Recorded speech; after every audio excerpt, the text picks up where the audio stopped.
have the incomparable, Uh-oh. the ever so popular. He has nearly 250,000 followers on his social media.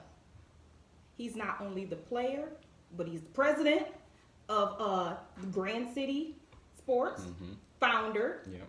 Okay. The first vice president of the NAACP Grand Rapids chapter. He's a two-time best-selling author, a motivational speaker. He's been named one of the top 40 under 40 in the Grand Rapids Business Journal. I could go on and on, but my lips are too big and I'll be talking too fast. We have Sain Jr. in the house. Let's clap it up. Applause, applause, yay! What's going down, sir? Not much at all. I want to start off by saying thank both of you guys for having me. Sean, it's a pleasure to meet you. Pleasure to meet you as well. DJ Metro, it's a pleasure to be here. Yeah, see, I got a couple aliases. I see. Well, you know? I see. Right. So tell us a little bit about yourself. So, born and raised in Grand Rapids, Michigan. Come from a two-parent household. I state that off the top.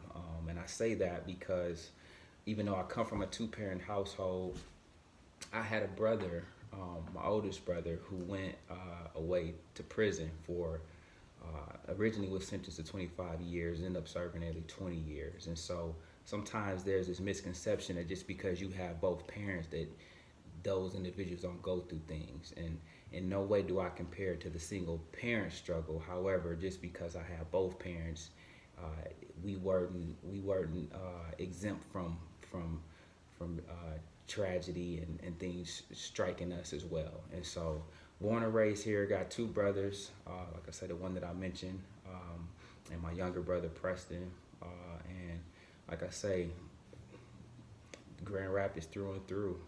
Went to Otto's Hill High School, is where I graduated from in 2001. Okay, so you're Indian. I'm an Indian. He's an Indian. I don't know nothing about the Bengals.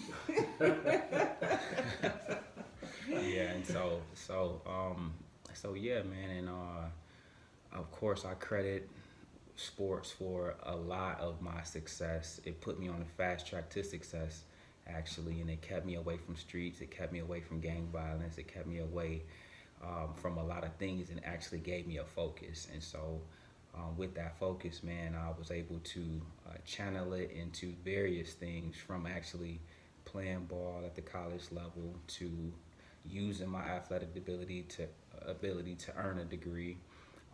Went on to earn a few degrees, and just tried to change the trajectory and the narrative of the young black man that come from the inner city by bringing those degrees back to my community. Right. And showing them somebody that y'all now know has done this. No longer can we use that excuse. Right. I don't know nobody that went to school that got a degree from my neighborhood. Right. Because I'm from the neighborhood and everybody know me. And so I was intentional about that, and intentional about pushing education to all that I could in my community. Right. So I noticed that, so I'm not from Grand Rapids, but I noticed that the residents and the people that are from Grand Rapids, they rep it to the fullest, no matter what. Most of them, yes. You say most of them? I would Okay. agree. So you have a different opinion on Well, it. because Al Green be trying to play like he's not from Grand Rapids. But no, the people that are here in Grand Rapids definitely love this city. And yeah, we rep where we from. We always rep what high school we went Definitely, to. I hear that a lot. So yeah, no Exactly. matter how old or young you are, people always Absolutely. talk about what high school they went to. Right. So Okay. that's a thing too here. Okay. So growing up here in Grand Rapids, obviously playing sports. Yep. D1 as well. Yep. Michigan State. Okay. Also, and football. Yep. Okay. Now, That's dope. what was your position in football? So at the college level, I was a defensive back, a corner to be specific. But I like to say I was a two-sport athlete coming up, Okay. primarily basketball and football. Obviously, I'm physically challenged. I didn't grow taller than 5'9". Okay. And so despite my skills on the court, I chose football just because it's a lot more 5'9" guys than it is in the NFL, than Right. it is In the NBA. Yeah. Yeah, exactly. Okay. yeah. Okay, so now playing sports. Now you did the growing up, the Pee Wee stuff, and obviously the college level. Now going through sports, how did you transition that to bring that back home and to encourage the young people? Yeah, so because sports play such a pivotal role in my life, and the life lessons that you learn through sports is what I consider to be a transferable skill, not only in the workplace, but to those you might lead in your own endeavors. And so for myself, I know what it did for me, and so I was intentional about using sports as a vehicle to attract the young people to me, so that through sports I can become a mentor to the young. I can help them become civic leaders, advanced learners, and responsible adults, all through sports. And sports was just really the hook that got them to me, so I can help them become all these other things. Gotcha. A lot of times we lack role models in the inner city.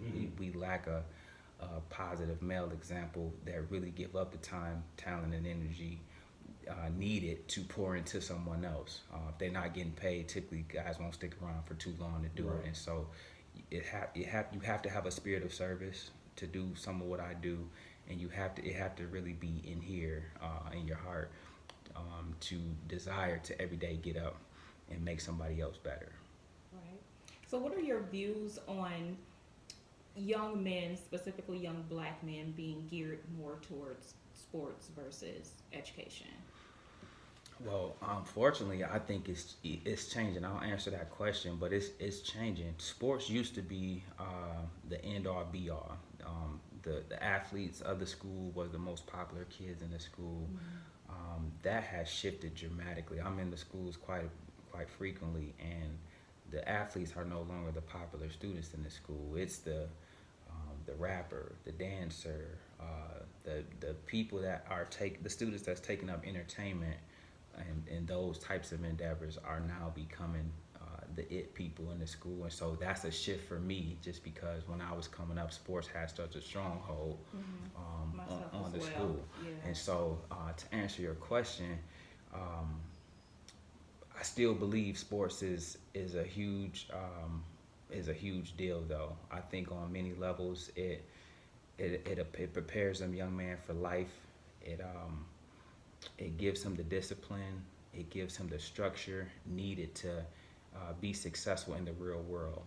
You learn how to work with a team. You learn how to follow. Sometimes you're asked to lead, and so you get some opportunities to be in a leadership role. You have others that hold you accountable, and so I can go on and on about the many things that sports really do, and how it helps you transition to life. But as it relates to young men, it gives them an outlet and something else to be a part of. The only reason they join gangs is because they want to be a part of something. Sports is the next best thing to a gang to join, because it's a brotherhood in and of itself. Yeah. That's Yeah. powerful. That That's is. powerful. That is. That's some great information. It is. Make sure you guys stay tuned here. We'll be right back with Chris Sain here in the Grand Scheme.